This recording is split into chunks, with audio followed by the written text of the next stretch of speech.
We've learned more and more through our work the importance of having a vision and a strong master plan and a strong goalpost in terms of where you want to get to. As a community, it was important for us to articulate in terms of what the future held.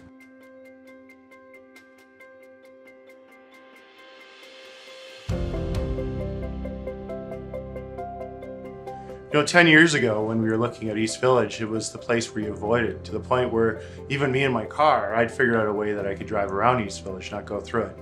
The difference is today is that when people bring people in from out of towns, they say, I want to take you down to East Village because that's where all the cool stuff is. It's been a dramatic shift in 10 years in terms of the role of this community. This community was trailing the rest of the city. It was where all the negative took place.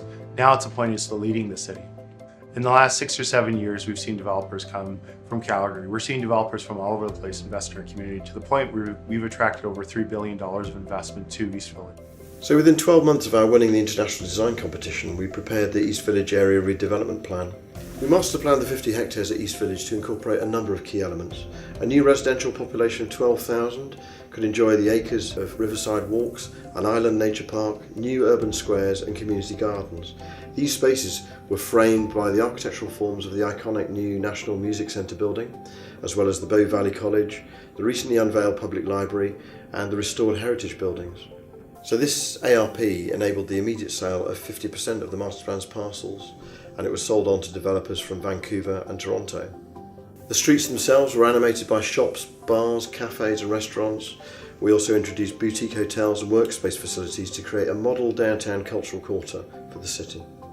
When we looked at the development, we found there were a range of different people and segments of society that could take an early stake in this development, and the ones that we really focused on were the urban pioneers. And this is a group of people who are happy to live in a slightly edgy urban setting, but at the same time would bring life and vitality.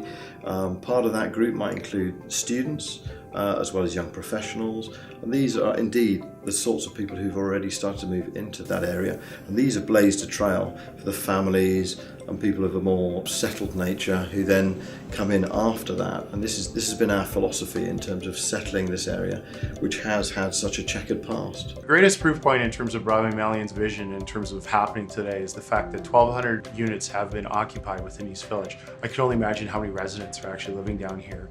In the early days of East Village, this is not a place where people want to live. This is a place where people get stuck living. Now it's a destination. This is where people want to live. East Village was inspired by European city form. It's a human scale of development model.